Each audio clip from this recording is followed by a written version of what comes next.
Semuanya, kembali lagi bersama saya Johan di Jurnal Trading ID. Jadi pada kesempatan video kali ini kita akan membahas kembali untuk update dari pergerakan gold ini sendiri atau XAUUSD.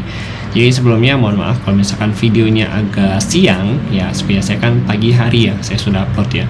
Karena di pagi harinya ada kesibukan lain, jadi saya baru sempat untuk update ya, upload ini rekaman nih jam 8.26 ya, saya baru rekaman gitu. Tapi nggak apa-apa, karena harga gold juga masih sideways. Oke, sebelum kita bahas untuk movement hari ini ya, saya mau bahas dulu untuk movement yang kemarin dan juga mau sedikit mereview untuk news yang kemarin ya, di hari Kamis. Oke, di sini kita lihat untuk hari Kamis newsnya untuk deposit facility rate ya, untuk euro itu masih sama ya 4%. Kemudian untuk interest rate-nya euro ini tidak naik, yaitu sekitar 4,5% ya. Dimana kalau kita lihat untuk euro ini ya, euro USD, jadi memang melemah ya untuk si euro USD ini gitu, karena memang dia nggak menaikkan suku bunga. Kemudian kalau dari DXY, nah untuk DXY sendiri itu dari durable goods ordernya itu naik ya, atau di atas ekspektasi pasar yang harusnya jelek ya, tapi ternyata dia itu masih sesuai dengan yang bulan kemarin ya, yang bulan Agustus ya 0,5. Terus GDP Amerika ya, ini masih cukup tinggi, itu dari 2,1 diprediksi 4,3 dan naik ke 4,9 ya. Jadi memang mengalami kenaikan yang cukup tinggi dan di atas ekspektasi pasar. Ini very good for DXY gitu atau USD.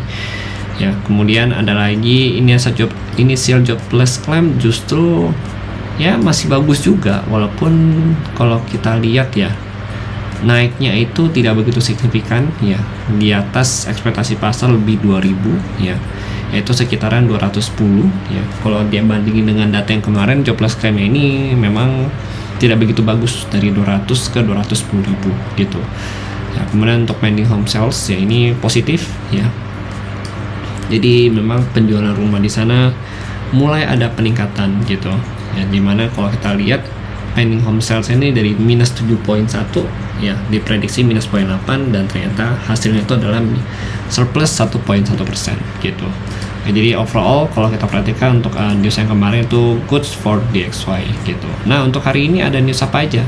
Let's see untuk today.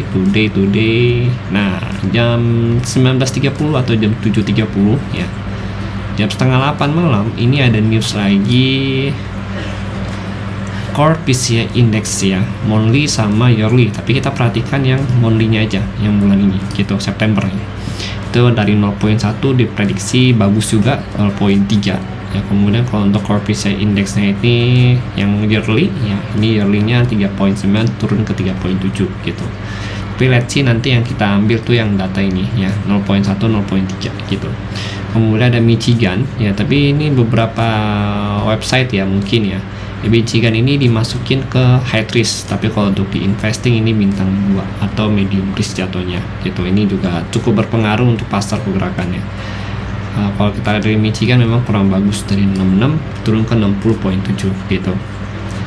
Oke, itu untuk news hari ini. Jadi kalau kita perhatikan dari news hari ini, core PCE index ini bagus untuk DXY, tapi ini potensi untuk yang yearly-nya ini potensi kurang bagus ya. Dan untuk Michigan ini juga kurang bagus, jadi kurang lebih mix untuk data DXY hari ini, Jumat ini gitu. Lalu kalau kita lihat untuk gold ini sendiri ya, karena memang hasil dari news kemarin masih cukup bagus, dia sempat naik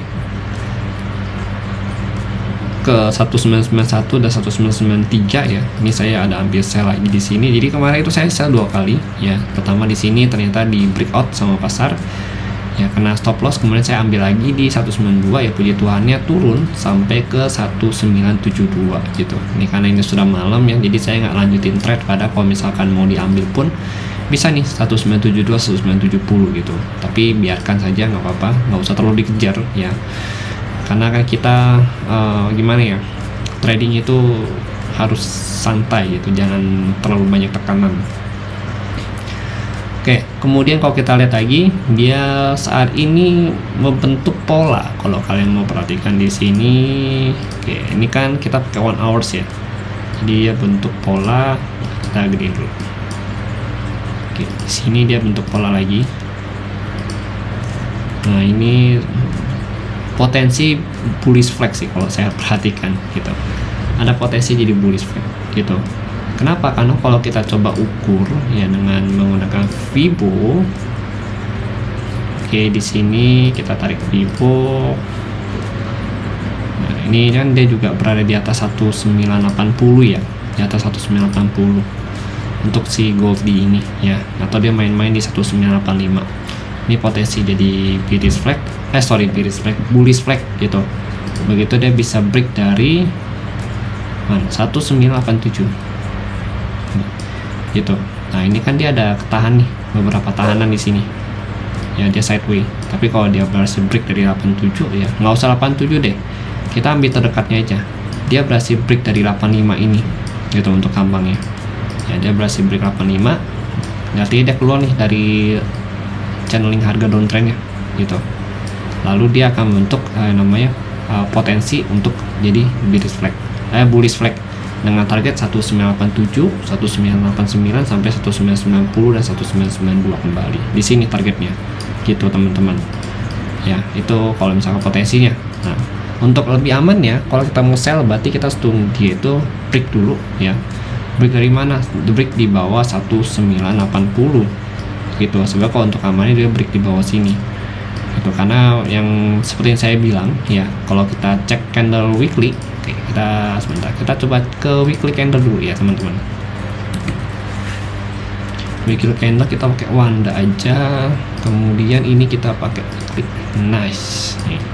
Nah, untuk 1980 ini adalah open height dari nih harga closing di minggu yang kemarin gitu, 1980 itu.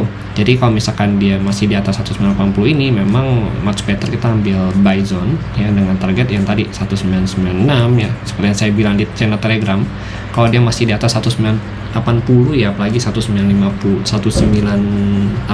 itu dia potensi untuk naik ke 2000 gitu, 2000 sampai 2002 lah terdekatnya gitu. Kalau misalkan ambil lagi ya, kalau kita lihat resisten itu ada di 1990 sampai 1992. Nah, ini range-nya dia gitu.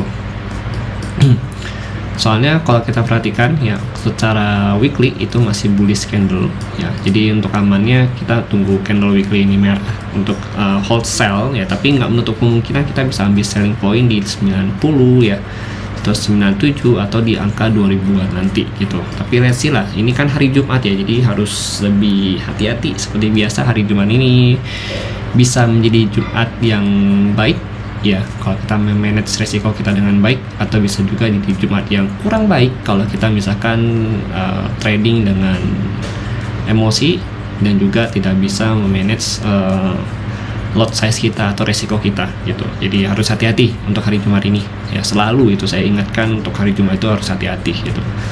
Nah, ini saya kemungkinan besar ya untuk saat ini sih ya, itu masih coba ambil, bentar kita cek. Nah, ini masih coba ambil buy dulu ya nantinya, sebelum dia break dari 83, nanti SL di bawah 80. Tapi let's see lah, saya belum ada dapat konfirmasi harga untuk take entry gitu, karena posisi harga juga masih sideways gitu. Tapi itu patokan saya adalah kalau misalkan di atas 1980 itu masih jadi buy zone ya. Ini kan 1982, 1980 ya masih jadi buy zone.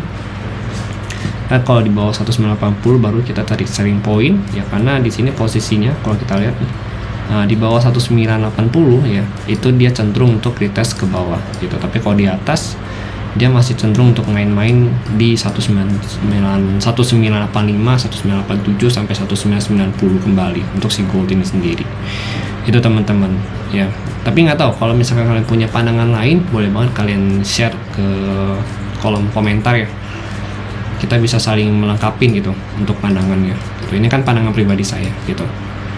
Oke, kemudian kita lihat lagi dari bagian pivot. Oke, pivot, kita cek pivot dulu teman-teman. XAU USD. pivot ini saya cek di Oanda ya. Nah, ini hari ini kita trading di atas pivot level ya teman-teman ya. Ini pivot level di sini gitu, maka ini memang masih jadi buy point gitu di atas pivot level targetnya. Oke, sebentar kita coba cek dulu. Gini deh, kita buat dari pivot ya. Oke, targetnya itu kalau kita lihat ya di sini 1996 terdekat, R1-nya itu ada di 1995, R2 itu ada di 2005 ya. Kita ambil R2 dulu. Kemudian S1 itu ada di 1973. S2-nya itu ada di 1961. Oke, relate dengan area yang dari kemarin dia pullback ya. Oke, ini. Jadi kalau misalkan kalau saya perhatikan masih di atas pivot level, jadi masih cenderung untuk ambil buy sih ya di sini untuk si gold ini sendiri. Nanti range buy itu kalau bisa sampai sini, sorry. Nah ini, tapi nggak tahu, kalian coba lihat lagi ya, coba analisa sendiri. Ini kan analisa saya gitu. Kalau saya salah takutnya malah nanti dia turun dan itu cukup bahaya. Soalnya saya lihat di sini gini, ini dia perbatasan. Oke, ini bagian turunnya dia, ini bagian naiknya dia gitu. Nah ini kan di 84 ya. Lain kalau mau nge-buy itu nanti kurang lebih di 83, 82 itu lebih menekan resiko ya. Kalau 84 ini agak riskan, karena kan kita ambil di bawah 80 SL-nya gitu. Paling nanti 82, 83 ya, 83 lah paling itu untuk masuk. Tapi ini terlalu high risk ya teman-teman. Soalnya potensinya ini malam ini pasti dia banyak spike-nya gitu. Jadi kita coba lihat dulu. Nanti untuk selling point, dimana selling pointnya itu nanti kita coba cek di 1990 lagi ya seperti biasa sampai 1993. Untuk selling point, nanti next selling pointnya itu ada di level harga. Kalau dia break 93 ini ya, berarti kita coba lanjut mencari ke. Nah ini kalau kalian mau ambil selling point, usahakan jangan di 90 pas ya, misalkan kayak di 92, 93 ya kan, nanti biar bisa range itu dapat sampai 95 gitu. Jadi SL-nya misalkan kayak di 97, 98 itu lebih oke lah ya. 93 lah, 93 udah cukup oke. Itu 92.5 gitu. Nah nanti untuk next selling point baru kita ambil lagi. Kalau ini masih ditembus ya, ya kita kan nggak tahu nih, kita ambil worst case-nya dulu. Itu dari 2002 sampai 2005. Nah kita ambil di sini aja selling point yang kedua gitu teman-teman. Jadi ini selling point pertama, selling point kedua. Untuk saat ini harga masih sideways di sini ya, dia sideways garis keras kayak kemarin hari Rabu ya. Ya ini sideways. Jadi kita bisa manfaatin area pivot ini untuk buy dulu. Kalau misalkan kalian setuju ya, tapi kalau enggak ya silahkan di skip aja, nggak masalah. Pokoknya sesuaikan aja dengan pandangan kalian. Kalau ini sih belum ada confirm untuk buy gitu, cuma kita bilang ini masih sideways. Nanti sampai di mana 1987, 1986 gitu. Ini range-nya dia, resisten, ini range supportnya dia gitu. Oke, jadi gitu kalau dari saya. Ya kalau misalkan malam ini dia bisa closing candle di bawah 1980 ya, dia bisa closing candle di bawah 1980, berarti dia ada potensi untuk minggu depan lanjut turun ya ke harga 1961 atau 1950-an kembali di sini di S3-nya dia gitu. Oke.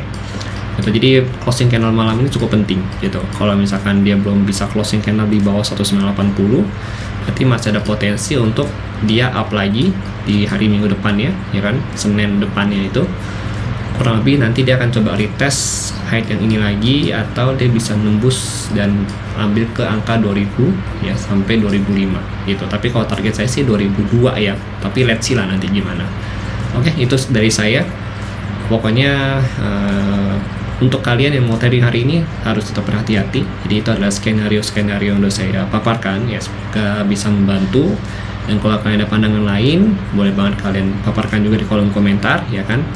Dan kalau misalkan ada salah kata atau mungkin misalkan salah analisa ya, kayak misalkan analisanya itu saya ada salah ngomong gitu, ini harusnya pattern bullish flag, saya bilangnya bearish flag gitu, atau misalkan martingale apa triangle gitu kan, saya ngomongnya yang lain gitu, itu mohon maaf ya.